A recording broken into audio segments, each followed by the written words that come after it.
দর্শক, আওয়ামী লীগের মিছিল বড় হচ্ছে ক্রমে। আওয়ামী লীগের মিছিল যখন বড় হচ্ছে তখন নতুন রাজনৈতিক দল এনসিপির থেকে নানা রকমের ভুলভাল কথাবার্তাও বলতে শোনা যাচ্ছে। আওয়ামী লীগের মিছিল বড় হওয়ার কারণে হাসনাত আবদুল্লাহকে একটা ফেসবুক স্ট্যাটাসে কাদেরকে যেন সাবধান করতে দেখা গিয়েছিল, সেটা আমরা দেখেছিলাম।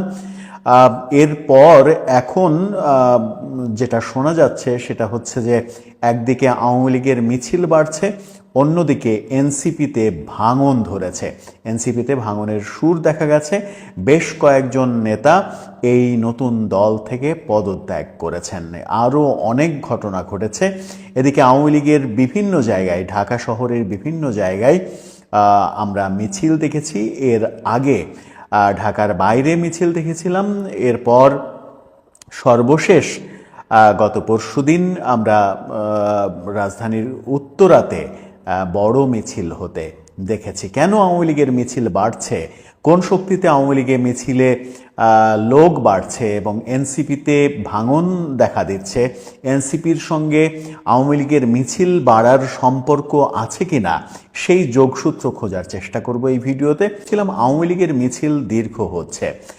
গত বৃহস্পতিবার, গত পরশুদিন আমরা উত্তরাতে একটি বড় মিছিল দেখেছি। ঢাকা 18 আসন, সেই আসনের নাম উল্লেখ করে দুটি বড় ব্যানারে প্রায় 2 শতাধিক লোকের একটা মিছিল দেখা গেছে। সেই মিছিলের বেশ কয়েকটি ভিডিও ফুটেজ সামাজিক যোগাযোগ মাধ্যমে ভাইরাল হয়ে গেছে। সেই ভিডিও ফুটেজগুলোও আপনারা দেখে নিতে পারেন। আমরা পর্দায় সেই ভিডিও ফুটেজগুলো দেখিয়ে দিতে চাচ্ছি আপনাদেরকে। আপনারা দেখতে থাকুন, আমরা আলোচনা চালিয়ে যেতে থাকি। ঢাকা 18 আসনের নেতাকর্মীরা যখন এই মিছিল করলো তখন আমরা দেখলাম যে ঢাকার উত্তরার আগে যাত্রাবাড়ি, ড্যামরা, রামপুরা, বাড্ডা, মিরপুরে মিছিল হয়েছে। খণ্ড খণ্ড নানা রকমের মিছিল আমরা দেখেছি। ধানমন্ডি এলাকাতেও মিছিল দেখেছি। গত 26শে মার্চ জাতীয় স্মৃতিসৌধের ভেতরে বেশ কিছু নেতাকর্মী মিছিল ধরার চেষ্টা করেছিলেন। সেখান থেকে 3 জনকে পুলিশ অ্যারেস্টও করেছিল। উত্তরের ঘটনার পরে 5-6 জনকে অ্যারেস্ট করা হয়েছে বলেও শোনা যাচ্ছে। ঢাকার বাইরে থেকেও বেশ কয়েকজনকে অ্যারেস্ট করার ঘটনা আমরা দেখেছি। ঢাকার আগে আমরা দেখেছিলাম গোপালগঞ্জ, মাদারীপুর, শরীয়তপুর, পিরোজপুর, গাজীপুরে বিভিন্ন মিছিল আওয়ামী লীগের শোডাউন করার। কিন্তু ঢাকায় একের পর এক এই শোডাউনের পেছনে কি কোনো কিছু ঘটছে? কি জন্য আওয়ামী লীগের মিছিল বাড়ছে?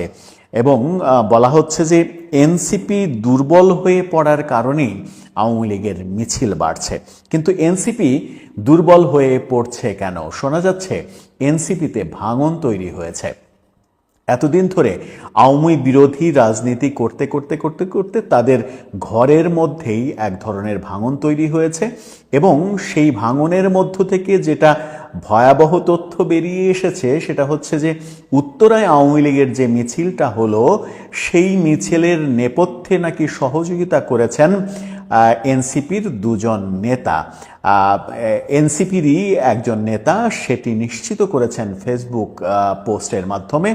তিনি শুধুমাত্র নাম লেখেননি, কিন্তু যেভাবে বর্ণনা দিয়েছেন তাতে বোঝাই যায় যে তিনি সার্জিস আলম এবং সালাউদ্দিন তানভীর, ব্যবসায়ী সালাউদ্দিন তানভীর, দুজনই এনসিপির নেতা। তাদের নাম আলোচিত হচ্ছে। তারা উত্তরার মিছিলের ব্যাপারে সহযোগিতা করেছে তাদের ব্যবসায়িক স্বার্থে, অর্থাৎ টাকা লেনদেন হয়েছে, তারা টাকা লেনদেনের সঙ্গে জড়িত এবং সেই হেতুতেই উত্তরা আওয়ামী লীগকে বিভিন্নভাবে সহযোগিতা করেছে তাতে।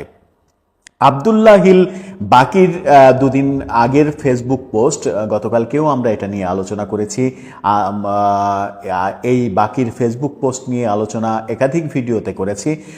আব্দুল্লাহ হিল বাকি একাধিক ফেসবুক পোস্টে যেভাবে এনসিপির নেতাদের চাঁদাবাজি, দখলবাজি, কোটি টাকার নিচে তারা ডিল করে না, রিসোর্ট কিনছে, বাড়ি কিনছে, ফ্ল্যাট কিনছে, এই ব্যাপারগুলো সামনে নিয়ে এসেছিলেন। আওয়ামী লীগ ইস্যুতে তাই ভাঙনের সুরটা স্পষ্ট হলো এবার।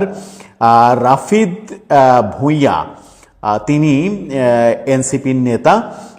এনসিপি থেকে তিনি পদত্যাগ করেছেন। যুগ্ম মুখ্য মুখ্য সমন্বয়ক, তিনি 17 তারিখে এই বিভিন্ন কারণে এনসিপির সঙ্গে বনিবনা না হওয়ার কারণে তিনি সহ বেশ কিছু নেতা পদত্যাগ করেছেন, এমন ঘটনা আমরা শুনতে পাচ্ছি। বৃহস্পতিবার যখন আওয়ামী লীগের উত্তরায় মিছিল হলো, তারপরে রাফিদ ফেসবুকে একটি পোস্ট লিখেছিলেন, সেখানেই তিনি ইঙ্গিত করেছেন সার্জিস আলম এবং তানভীরের দিকে। তিনি লিখেছেন, এয়ারপোর্টে আজকে যে মিছিল হলো সেটির পিছে অন্তত গত 3 মাস ধরে কাজ করা হয়েছে। এই মিছিলগুলো যাতে হতে না পারে সেজন্য আমরা সবাই অনেক কাজ করেছি। রাতের আধারে কেউ গ্রাফিতি আঁকলেও তাকে আইডেন্টিফাই করা, উত্তরার কোথায় থাকে, ফান্ডিং কে দেয়, সব বের করেছি। কিন্তু ওদের এগেনস্টে কিছু করা যায় নাই। প্রশাসন তো হেল্পফুল না, এটা একটা ব্যাপার। তবে প্রশাসন যাতে ঠিক মতো কাজ করতে না পারে সেই জন্য উত্তরবঙ্গের 2 নেতা, একজন আবার অভ্যুত্থানের মহানায়ক ক্যান্ডিডেট, উত্তরার নেতাকে এটা বুঝতে বিশাল কোনো গবেষক হওয়ার দরকার নয়। এটা যে সার্জিস আলমের কথা বলছেন এটা নিশ্চিতই বোঝা যায়। তিনি তারপরে লিখেছেন যে অ্যাক্টিভলি কাজ করছে এই ব্যক্তিটি, লোকাল ছাত্রীদের নিয়ে টাকা খেয়ে পুনর্বাসন করছে আওয়ামী লীগকে। ওই টাকা আবার রবিনহুডের মতো গরিবদের ঈদ বাজার করে নিজের প্রচারণা চালিয়ে বেড়াচ্ছে। অর্থাৎ তিনি একেবারে পরিষ্কারভাবে সার্জিস আলমের দিকে ইঙ্গিত করেছেন। লিখেছেন, গতকাল ওই ছাপড়ি গ্যাংয়ের একজন ব্যবসায়ীকে অপহরণ করে ধরা পড়ার পর ঠিকই তদবির করতে 2 নেতার একজনের নাম ভাঙিয়ে কল দিছে বাগসাসের এক নেতা। এটাই বাস্তব। রাজনীতি করতে টাকা লাগবে, এদের একটা পলিটিক্যাল এস্টাবলিশমেন্ট আছে, ওইটা ধরতে হবে। আরে ব্যবসায়ী তো সবার সাথে গুড রিলেশন বলে আওয়ামীদের সেফ দেয়া হবে যাতে মিছিল লম্বা হয়। অর্থাৎ ব্যবসায়িক ডিলের কারণে আওয়ামী লীগদের সেভ করে আওয়ামী লীগের মিছিল যেন বড় হয়, তার পেছনে এই উত্তরবঙ্গের 2 নেতা কাজ করছে, যাদের বর্ণনাতে পরিষ্কার বোঝা যায় যে সার্জিস আলম এবং সালাউদ্দিন তানভীর, এই দুজনের নামে রাফিদ বলছেন। রাফিদ 17 তারিখে এনসিপি থেকে পদত্যাগ করেছেন। বৃহস্পতিবার মিছিলের দিনই তিনি এই পোস্টটি দিয়েছেন। এদিকে আরও বড় ঘটনা ঘটেছে, সেটা হচ্ছে যে এনসিপির ওয়েবসাইট থেকে তাদের নেতাদের নাম এবং পদবীর যে জায়গাটা ছিল সেই জায়গা থেকে নেতাদের নাম এবং পদবীর লিস্ট সরিয়ে ফেলা হয়েছে। কারণ হচ্ছে যে নেতাদের পদত্যাগের মিছিল বড় হচ্ছে। 17 এবং 18 তারিখে অনেক নেতা এনসিপি থেকে পদত্যাগ করেছেন বলে শোনা যাচ্ছে। এই পদত্যাগের বেশ কয়েকটি কারণ সামনে আনা হচ্ছে, যার মধ্যে আওয়ামী লীগ ইস্যু একটা কারণ, আওয়ামী লীগকে সহযোগিতা করা সেটা একটা কারণ, সেনাবাহিনী ইস্যু একটা কারণ, যে কারণের সঙ্গে জড়িত হাসনাত আবদুল্লাহ এবং সার্জিস আলম। আর 2টা কারণ হচ্ছে দল পরিচালনায় আর্থিক অনিয়ম এবং নেতাদের ব্যক্তিগত আর্থিক অনিয়ম। এই 4-5টা ইস্যুতেই এনসিপির নেতাদের মধ্যে, এনসিপির যারা কমিটিতে রয়েছে তাদের মধ্যে ভাঙন তৈরি হয়েছে এবং সেই ভাঙন থেকে বিভিন্নভাবে বিভিন্ন নেতা যে বার্তা দিচ্ছেন, তাতে আব্দুল্লাহিল বাকির কথা বললাম, আমরা রাফিদের কথা বললাম, তারা এনসিপির এই বৈষম্য বিরোধী আন্দোলনের সময় থেকে তাদের ভূমিকা আমরা জানি, যথেষ্ট ভূমিকা ছিল। রাফিদ তো এনসিপির যুগ্ম মুখ্য সমন্বয়ক, সেই পদ থেকে যখন তিনি পদত্যাগ করে ফেসবুকে পোস্ট দেন এমন, তখন বোঝাই যায় যে তাদের দলের অবস্থা খুবই করুণ। আওয়ামী লীগের মিছিল যখন বাড়ছে, আওয়ামী লীগের শোডাউন যখন বাড়ছে, তখন এনসিপি নেতাদের বিরুদ্ধে আওয়ামী লীগকে সহযোগিতা করার যে অভিযোগ উঠছে এবং তারা নিজেরাই তুলছে, এবং ভেতর থেকে জানা যাচ্ছে তাদের পদত্যাগের বহরটা আরও বাড়বে, যে কারণে আওয়ামী লীগ ফাঁকা মাঠে গোল দিতে পারছে। আওয়ামী লীগ মাঠটা ফাঁকা পেয়েছে, এনসিপি দুর্বল হয়ে পড়েছে, সরকার কিছুই করতে পারবে না এনসিপিকে দিয়ে ছাড়া।